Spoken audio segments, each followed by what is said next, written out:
നമ്മുടെ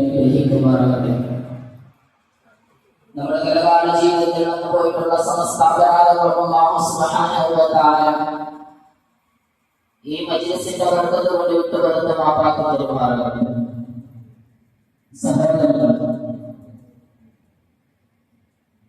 അഖിലലോക ബ്രഹ്മാണ്ഡ കലാഹത്തെ മുഴുവനും സൃഷ്ടിച്ച് പരിപാലിക്കുന്ന സർവലോക സൃഷ്ടിസ്ഥിതി സംഹാരകർത്താവായ അല്ലാഹു സുബ്ഹാനഹു വ തആലയുടെ അനന്തകോടി വിസ്തൃതമായ സർവചരാചരങ്ങളിലേക്ക് നാം കണ്ണോടിച്ചു നോക്കിയാൽ അവരുടെ ഓരോന്നിനും അതിൻ്റെതായ ചില ഉത്തരവാദിത്തങ്ങൾ അല്ലാഹു സുബ്ഹാനഹു വ തആല ഏൽപ്പിച്ചിട്ടുണ്ട് എന്ന് നമുക്ക് ബോധ്യമാകുന്നതാണ്. മാത്രമല്ല ആ ഉത്തരവാദിത്തങ്ങൾ ഏത് വിധേനയാണ് അവർ നിർവഹിക്കേണ്ടത് എന്നതിനെ സംബന്ധിച്ചുള്ള വ്യക്തമായ ഒരു മാർഗനിർദ്ദേശം അല്ലാഹു സുബ്ഹാനഹു വ തആല അവർക്ക് നൽകിയിട്ടുണ്ട് എന്നുള്ള കാര്യം നമുക്ക് വ്യക്തമാകുന്നതാണ്. ഭൂമിയിൽ നിന്നും ഏകദേശം 9,9,9,9,00,000 മൈൽ ദൂരത്ത് സ്ഥിതി ചെയ്യുന്ന ഭൂമിയേക്കാൾ 13 ഇരട്ടി വലിപ്പവും ഭൂമിയേക്കാൾ 13 ലക്ഷം ഇരട്ടി വലിപ്പവും 33 ലക്ഷം ഇരട്ടി ഭാരവുമുള്ള പ്രപഞ്ചത്തിന്റെ ഊർജത്തിന്റെ ഉറവിടമായി സ്ഥിതി ചെയ്യുന്ന സൂര്യന് അത് ഭൂമിയുടെ നിലനിൽപ്പിന് വേണ്ടി ക്ഷീരപഥത്തിന്റെ കേന്ദ്രത്തെ മധ്യമാക്കിക്കൊണ്ട് അത് ഭ്രമണം ചെയ്യാറുണ്ട്. 20 കോടി വർഷം എടുത്തു വേണം ഒരു പ്രാവശ്യം ക്ഷീരപഥത്തെ വലം വെച്ച് വരേണ്ടത് വരുന്നു.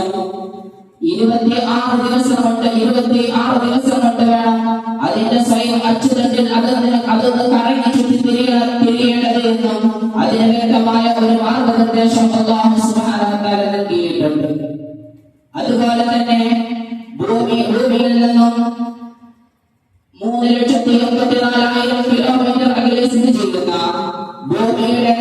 ഭൂമിയുടെ സമയകാല നിർണയത്തിൽ പ്രധാനമായ പങ്ക് വഹിക്കുന്ന ചന്ദ്രനും അല്ലാഹു സുബ്ഹാനഹു വ തആല അതിന്റെ ധർമ്മം നിർവഹിക്കേണ്ടത് ഭൂമിയെ ഒരു പ്രാവശ്യം വലയം ചെയ്തു വരാൻ 26 ദിവസം വേണമെന്ന് നിശ്ചയിച്ചിരിക്കുന്നു. എന്തിനേറെ നമ്മുടെ ഒരു ചെറിയ വിരൽക്കുടിയുടെ വലുപ്പത്തെക്കാൾ എത്രയോ ഇരട്ടി ചെറുതായ ഒരു ഉറുമ്പിനെ പോലും ഈ ലോകത്ത് അതിന്റെ ധർമ്മം നിർവഹിക്കാൻ വ്യക്തമായ ഒരു മാർഗനിർദ്ദേശം അല്ലാഹു സുബ്ഹാനഹു വ തആല നൽകിയിട്ടുണ്ടെങ്കിൽ അവന്റെ സർവ്വചരാചരങ്ങളിൽ വെച്ച് ഏറ്റവും ആദരണീയനായ മനുഷ്യൻ അല്ലാഹു സുബ്ഹാനഹു വ തആല നൽകിയിട്ടുള്ള ഉത്തരവാദിത്തം അല്ലാഹു സുബ്ഹാനഹു വ തആല സൂറത്തുൽ അഹ്സാബിൽ പറയുന്നു, വമാ ഖലഖതുൽ ജിന്ന വൽ ഇൻസ ഇല്ലാ ലിയഅ്ബുദൂൻ. മനുഷ്യനെയും ജിന്നിനെയും തന്നെ ആരാധിക്കുവാനല്ലാതെ അല്ലാഹു സുബ്ഹാനഹു വ തആല സൃഷ്ടിച്ചിട്ടില്ല എന്ന് നമ്മോട് വ്യക്തമാകുന്നു. അവൻ എങ്ങനെ വേണം അവനെ ആരാധിക്കേണ്ടത് എന്നതിനെ സംബന്ധിച്ചുള്ള ഒരു മാർഗനിർദ്ദേശം അല്ലാഹു സുബ്ഹാനഹു വ തആല സൂറത്തുൽ ഫാത്തിഹയിലൂടെ നൽകുന്നു. ഇയ്യാക നഅ്ബുദു വ ഇയ്യാക നസ്തഈൻ. നിന്നെ മാത്രം ഞങ്ങൾ ആരാധിക്കുകയും നിന്നോട് മാത്രം ഞങ്ങൾ സഹായം തേടുകയും ചെയ്യുന്നു എന്നുള്ള ഈ ഒരൊറ്റ ആയത്തിലൂടെ അല്ലാഹുവിനെ മാത്രമേ ആരാധിക്കുവാൻ പാടുള്ളൂ എന്നും ആരാധന വിഷയങ്ങളിലും അവന്റെ അവന് അർഹമായ കാര്യങ്ങൾ മറ്റൊരു മഖ്ലൂഖിന് വകവെച്ച് കൊടുക്കരുത് എന്നും അവന് അർഹമായത് അവനിലേക്ക് മാത്രമേ ചേർത്ത് പറയാവൂ എന്നുള്ള വ്യക്തമായ മാർഗനിർദ്ദേശം അല്ലാഹു സുബ്ഹാനഹു വ തആല മനുഷ്യന് നൽകുന്നു.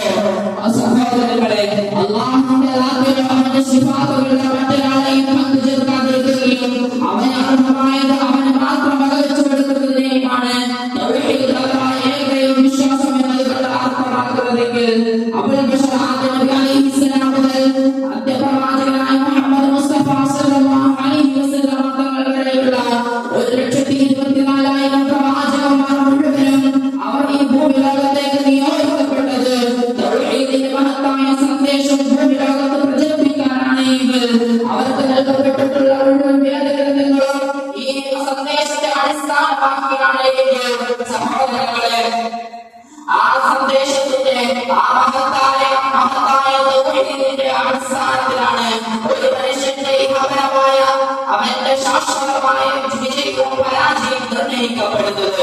അതുകൊണ്ടാണ് മഹാന്മാരായ അമ്പിയാക്കളും അവരുടെ അനുയായികളും ഈ ലോകത്ത് തൗഹീദിന്റെ ആശയം ഉയർത്തിപ്പിടിക്കാൻ വേണ്ടി അഹോരാത്രമായി പരിശ്രമിച്ചിട്ടുള്ളത്. മഹാനായ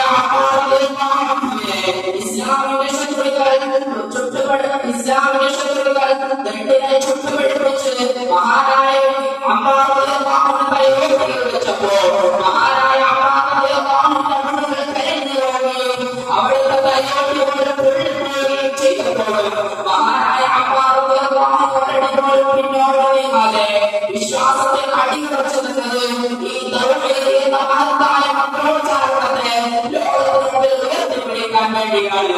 മഹതിയായ സുലൈമാനിയെ മുൻപാകത്തുകളിലൂടെ പൂർത്തിക്കയറ്റിയപ്പോൾ മഹതിയുടെ പിൻഭാഗത്തുകളിൽ രക്തം ചീന്തിത്തറിയുമ്പോഴും മഹതിയോടും അല്ലാഹുവിന്റെ വിശ്വാസത്തിൽ നിന്ന് പിന്നോട്ട് മാറാത്തത് ഈ മഹത്തായ തൗഹീദ് എന്ന ആശയത്തെ സംസ്ഥാപിക്കാൻ വേണ്ടിയാണ് എന്ന് നാം മനസ്സിലാക്കേണ്ടതുണ്ട്.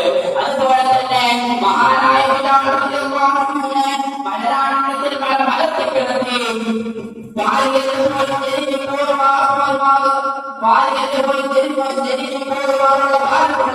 വലിയ കൈന് മഹാനായ അമ്മാർ റളിയല്ലാഹു മഹാനായ ബിലാൽ റളിയല്ലാഹു നെഞ്ചത്തിന്റെ മേലെ വെച്ചപ്പോ ആ കൈന്റെ അടിയിൽ കിടന്ന് ഞെരുങ്ങുമ്പോഴും മഹാനായ ബിലാൽ റളിയല്ലാഹു അൻഹു അല്ലാഹു അഹദ് അല്ലാഹു അഹദ് അല്ലാഹു അഹദ് എന്ന് വിളിച്ചു പറഞ്ഞത് ഈ ലോകത്ത് ലാ ഇലാഹ ഇല്ലല്ലാഹ് എന്ന തൗഹീദിന്റെ ആശയത്തെ ലോകത്ത് ഉയർത്തിപ്പിടിക്കാൻ വേണ്ടിയാണ്.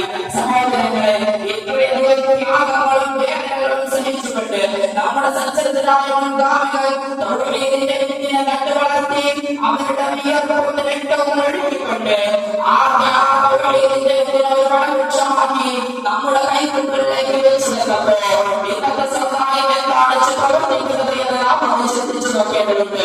ആധുനിക തൗഹീദിൽ നിന്നും അകന്നുകൊണ്ട് നരകത്തിലേക്ക് അടുത്തുകൊണ്ടിരിക്കുന്നു.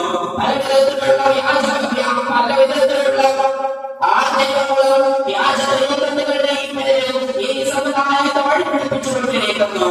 എന്തിനേറെ മറ്റു സമുദായത്തിന്റെ അംഗങ്ങൾ അവരുടെ സമുദായത്തിൽ അനുഷ്ഠിക്കുന്ന ആചാരങ്ങളും അനുഷ്ഠാനങ്ങളും എത്രയേറെ ആവേശത്തോടുകൂടി ചെയ്യുമോ അതിനേക്കാൾ ആവേശത്തോടുകൂടി അതിനേക്കാൾ ആവേശത്തോടുകൂടി അവരുടെ ആചാരങ്ങളും അനുഷ്ഠാനങ്ങളും ആധുനിക മുസ്ലിം സമുദായം ഏറ്റെടുത്ത് നടത്തിക്കൊണ്ടിരിക്കുന്നു എന്നുള്ളതാണ് വാസ്തവം.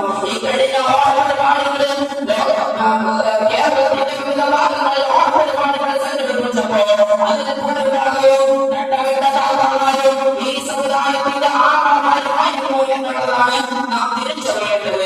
സഹോദരങ്ങളെ, ഇതെല്ലാം നമ്മുടെ തൗഹീദിന്റെ മുന്നിൽ ചില ഉദാഹരണങ്ങൾ മാത്രമായി നിലനിൽക്കുമ്പോൾ ഇത്തരത്തിൽ തൗഹീദിനെ അവഗണിച്ചുകൊണ്ട് അല്ലാഹുവിന് മാത്രം ആരാധനകൾ അർപ്പിക്കേണ്ടത് മറ്റുള്ളവരെ പങ്കുചേർക്കുന്നതിൽ അല്ലാഹു സുബ്ഹാനഹു വ തആല ഖുർആനിൽ താക്കീത് നൽകുന്നുണ്ട്. ഇന്നല്ലദീന കഫറു മിൻ അഹ്ലിൽ കിതാബി വൽ മുശ്രികീൻ ഫീ നാരി ജഹന്നമ ഖാലിദീന ഫീഹാ. വേദക്കാരും അതുപോലെ തന്നെ അല്ലാഹുവിന് പങ്കുചേർത്തവരും അവർ നരകത്തിൽ ശാശ്വതവാസികളായിരിക്കുമെന്നുള്ള അല്ലാഹുവിന്റെ താക്കീതിനെ ഉണർത്തിക്കൊണ്ട് സഹോദരങ്ങളെ തൗഹീദിനെ മുറുകെപ്പിടിക്കുകയും യഥാർത്ഥ വിശ്വാസികളായി അല്ലാഹു തആലയുടെ സ്വർഗ്ഗത്തിൽ പ്രവേശിക്കുന്നവരായി നാം മാറണം എന്നത് ഉണർത്തിക്കൊണ്ട് ഞാൻ അവസാനിപ്പിക്കുന്നു.